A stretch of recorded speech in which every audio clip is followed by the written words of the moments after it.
Hey, it's me, ya boy. Moving so fast. Space trip? What the fuck is going on? No, seriously. Just your imagination? Yeah, I'm pretty high. High on space. Meditation. Yeah, you guys should meditate. I should meditate. Fucking be one with the universe. Oh, that'd be so good. It's pretty much fucking. We're listening to elevator music right now.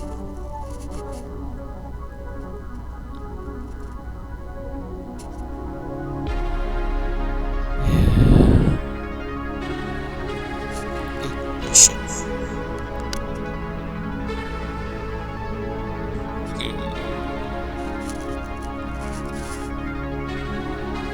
We all live in a matrix. Oh shit. I shouldn't have said that.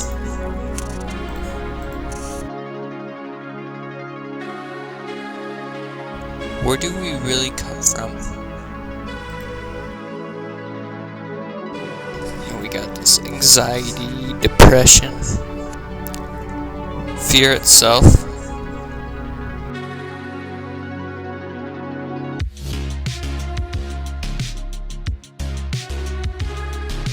This is speaking out of my own morality. Death. I'm not scared of death.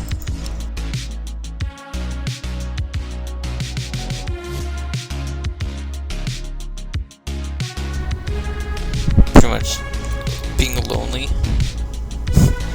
Will we be forgotten? That's my true fear. Being immortal. Insomnia.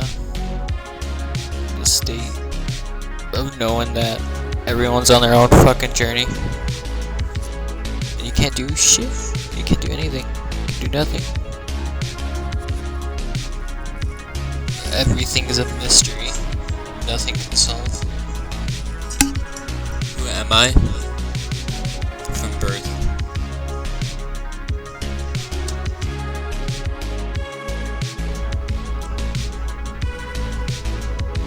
What timeline am I on?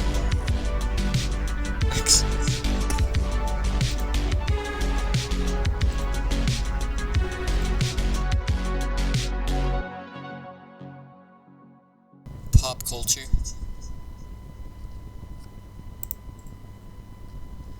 It's a disease, a virus.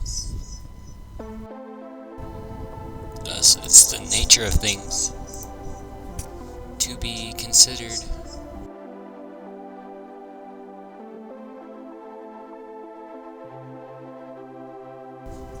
We create the world in our mind.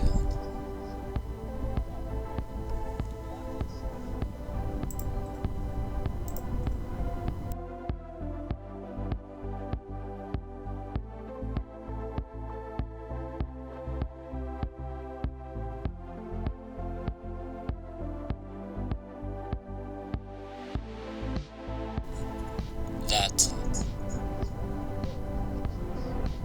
consciousness in nature.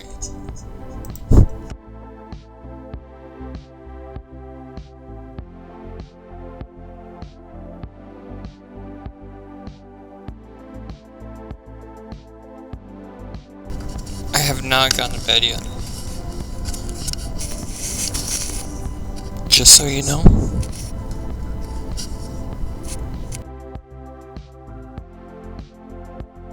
Just another brick in the wall.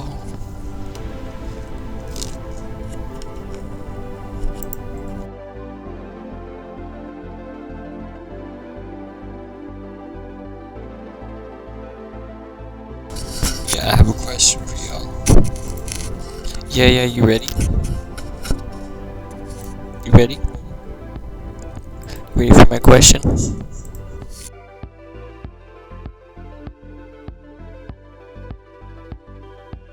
You like lucid dreamed before? Because I want to know. You know, like what's going on? Yeah, you see that? You see that? There's freaking dolphins. What's the point? What's the point? I gotta think about this one.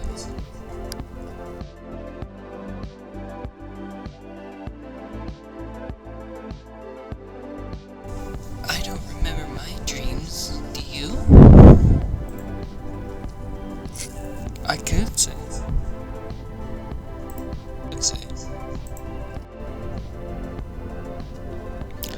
I'm talking to myself. In the eye of truth, I am the. So the whole point is that humanity needs to wake up.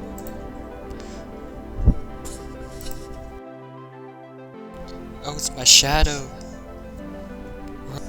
Yeah, we're all supposed to pretend like nothing. All of this happened.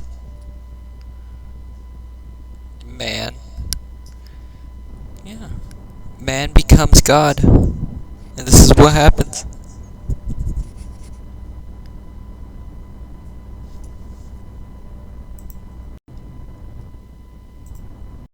I need to run away. Run away. Run away. You feel me? Feel me, Mr. Krabs?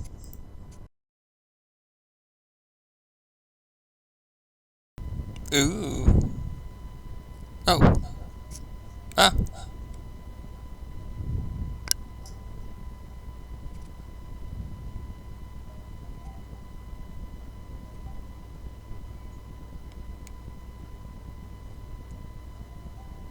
Oh.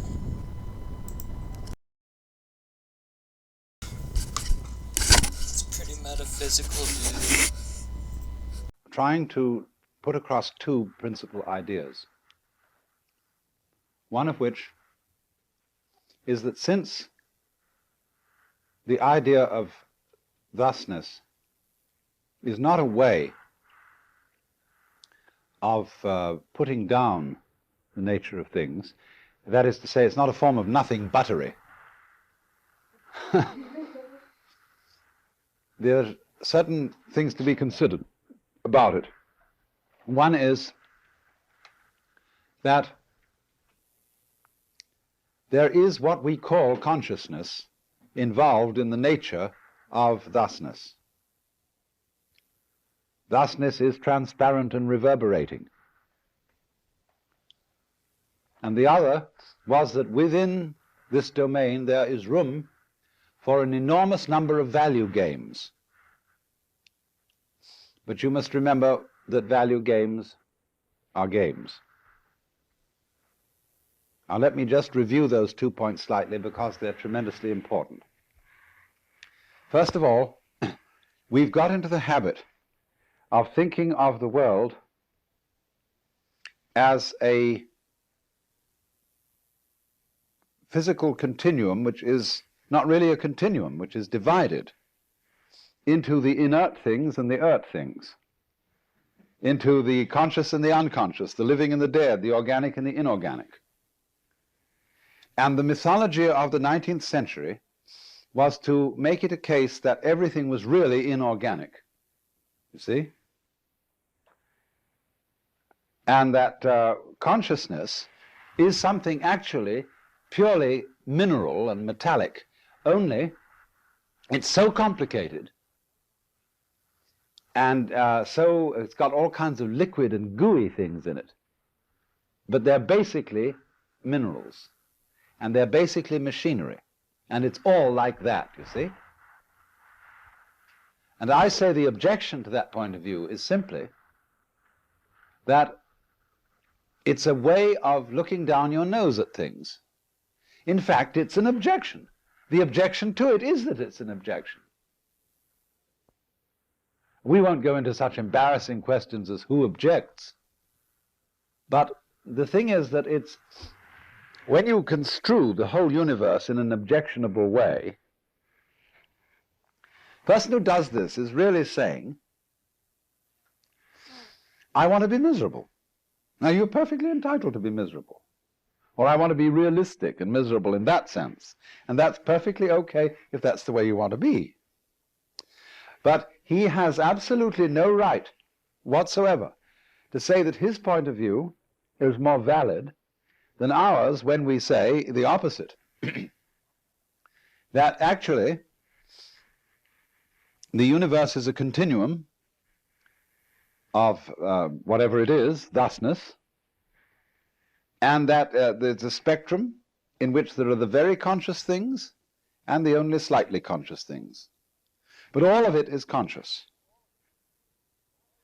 And so that when you ring a bell and ears get this as ting, the bell itself gets it as a state of vibration, which is a very simple form of consciousness, but there it is.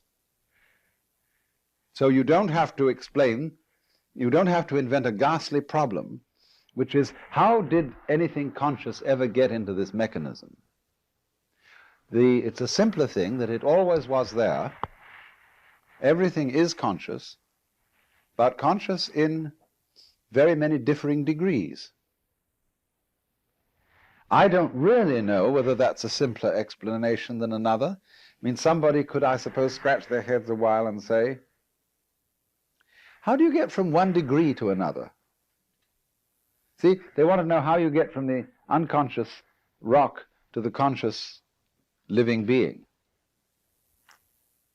And I say that's no problem. They're just different degrees of the same thing. Well, he says, how do you get from one degree to another? And has he recreated all over again the same problem we started with? Maybe he has.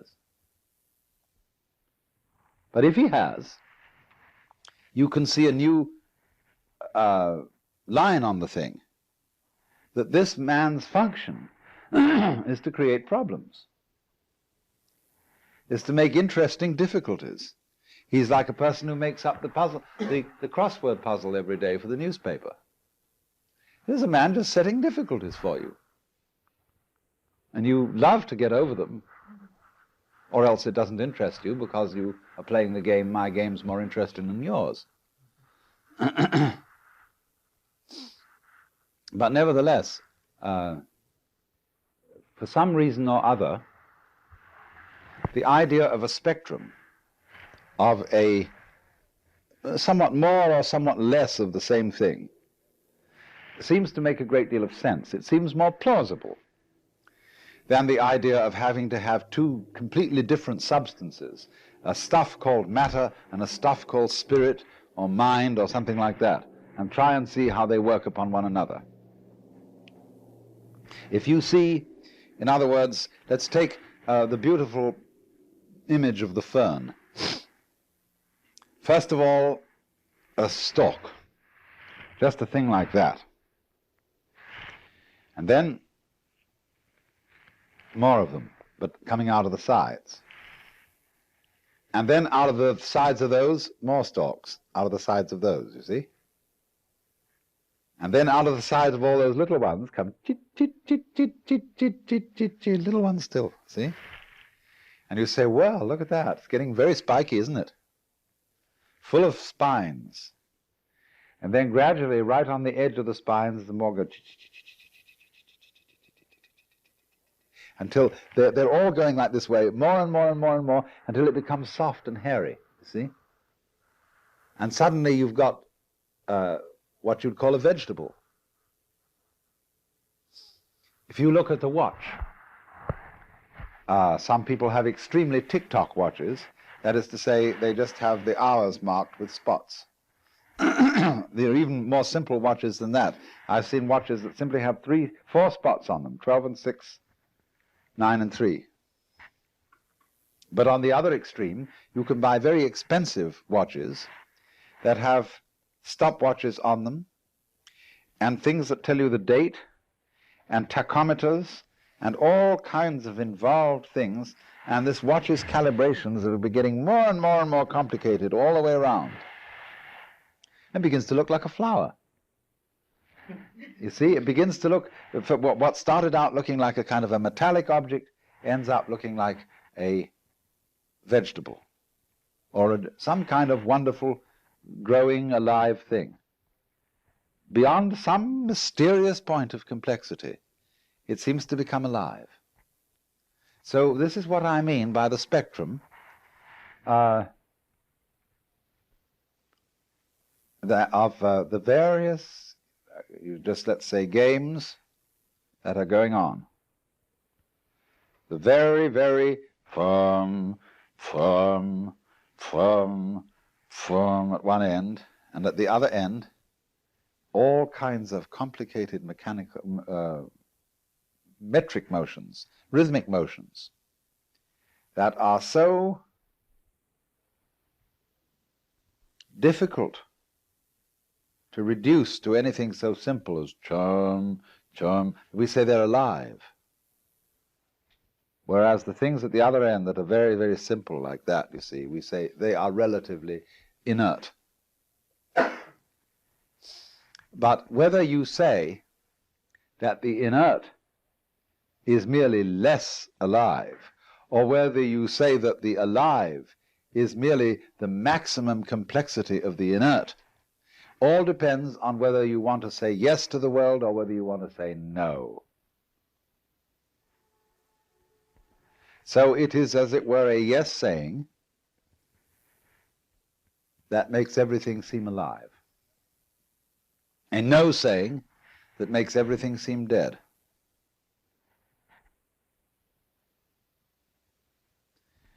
And when you say no, and you make it all seem dead, what happens? You experience a very extreme form of differentiation between yourself on the one hand and everything that you experience on the other. Because if you want to put this world down and say it's all just a bunch of junk, you can't do that without isolating yourself from it.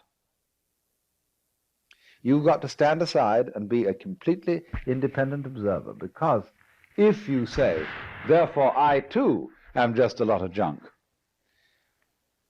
and therefore this statement that I'm making is just a lot of junk, then obviously you can't expect anybody to lay very much credence upon it. But on the other hand, when you say, well, good gracious, this whole thing is something, isn't it? Then you put yourself into it. You don't stand aside from it any longer. You admit that you too are part of the whole thing, that your ego, yourself, is so inextricably involved with everything that you experience that there really ultimately isn't any difference between the kind of thing that's going on and you. Then you see, you've got a total system. You're one with it, you're not standing aside from it. But to make that clear, I just have to go into something that is puzzling for us whose thinking is based on sentence structure and of a kind of grammar that has subject, verb, and predicate, and a kind of mythology wherein we think of consciousness and being aware by analogy with photography and with mirrors reflecting images. If you can understand that what you are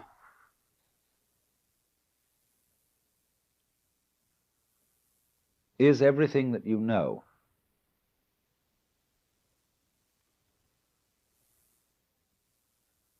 there are, you see, there are infinitely many ways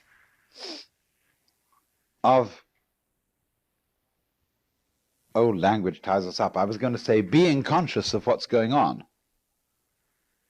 Each one of us looks at the present scene from a different point of view, but let me say, look at it like this. Supposing I say instead, each one of us is a different point of view with respect to this situation.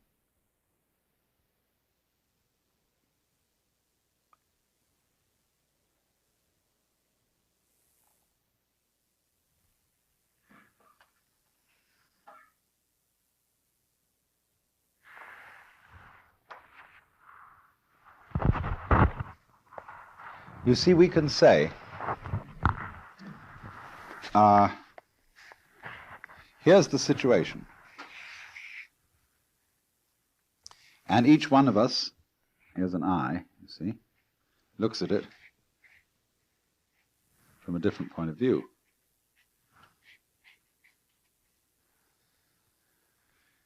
And so we go into it like this. Now that's a very disintegrated picture. What is the connection between this and this? What's behind this? And where does all that come from? What's its relation to this, the situation? No, we are part of the situation. You can't deny that. So you see, the thing behind this is this, you see? See what I mean? You are not out of it. All right, then if that's the way it is, we've got to draw a different diagram altogether. Here's the situation again. Now, we talk about a point of view towards the situation, but can't you see that the situation grows out of itself, points of view, like this?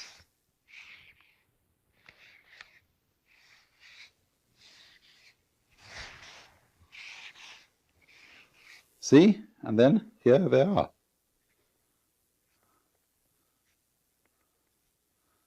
The little eyes in the end of it, you see, like a snail, but it is a big snail. That's with many, many eyes. See? So it looks at itself like that. Looks at itself through many eyes. But so, in other words, what each one calls ourself is a point of view taken by what each one of us calls our experience. You get that? Isn't the experience, in other words, doesn't need really an experience and an experiencer. You don't need a thought, and then to have a thought you have to have a thinker, or to have a thinker then you can have a thought.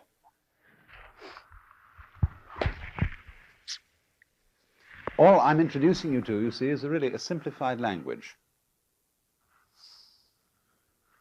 Do you feel a feeling? Or is feeling a feeling the same thing as feeling? It's easier, isn't it, to say feeling instead of feeling a feeling? There was a faith healer of Deal who said, though pain is not real, when the point of a pin goes into my skin, I dislike what I fancy I feel.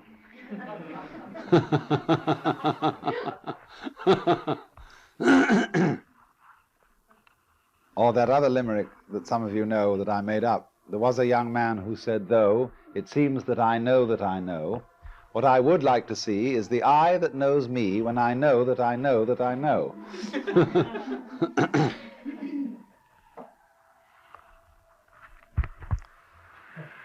This is what it, so when you see that things, the physical world, and consciousness are inseparable. It isn't that the physical world is reflected in a mirror, but that it and consciousness are all one. But that consciousness seems to be something that is different from the world and looks at it, because it is done, focused, projected in so many different ways. And these are like the spikes coming out. See, you remember my fern thing, all right? We can play ferns with this. And we can start growing little ones out of here, you see.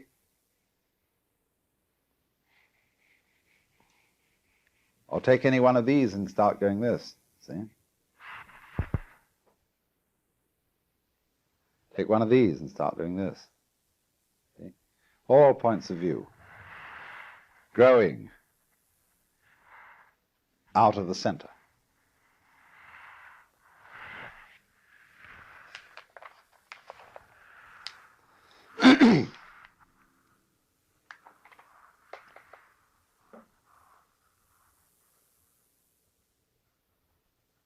So then, remember that what you are experiencing, you can remember it, perhaps it's easier for some of you in this way. What you are seeing out there in front of you is actually a sensation inside your head. All that you see is a conversion of quanta in the external world into the form of your brain. Your brain in its turn being something in the external world. Now then, when it's in your brain, you say, and now I see it in terms of my brain. Well, is there somebody standing back inside your brain, you see, and looking at your brain and saying, well, there it is, what a nice picture. See, if you can get this, it's wonderful. The centers of the optic nerves are right in the back of your head. They're not just here. If they were just here, you could imagine someone standing inside your head and looking at them. But actually, they're right back there. So what you are seeing in front of your eyes is right back in here, where it's actually happening. So you can stroke the view here with your fingers, see? Now, there isn't somebody in the middle who's turned round looking at the back of your head, like the people in Plato's cave, to see what's out in front. The point is that the sensation of yourself and the sensation of other people is the same thing. And that's mutual between all of us, you see. We all are our view of other people and other things. Views of views. Views of viewings. And so,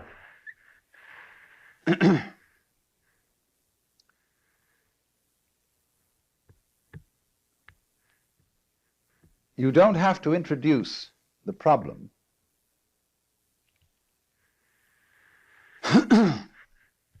of how the knower knows.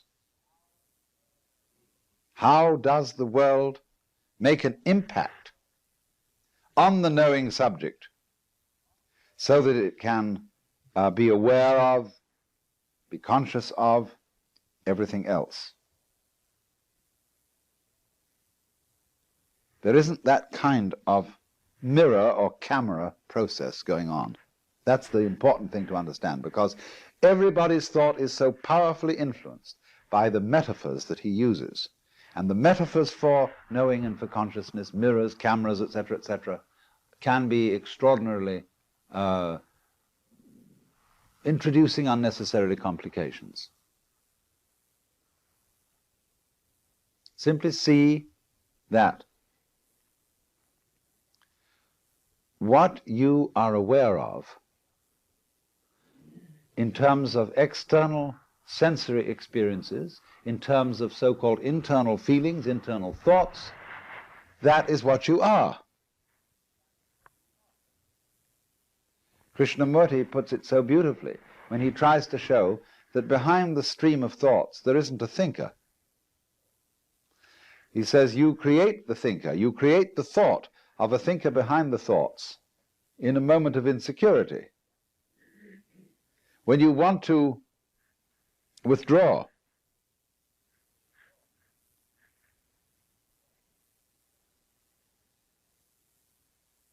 but actually there is simply the stream of what you could call luminous experience.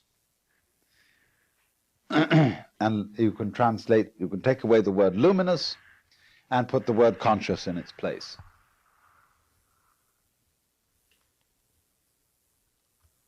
So see it again. Your heads, your nervous systems, your eyes, your senses, your bodies, not as something that encounters the external environment from outside. You all are the external environment. Rather, your heads and eyes and so on are points, you see, put out by the environment as a whole, as a totality,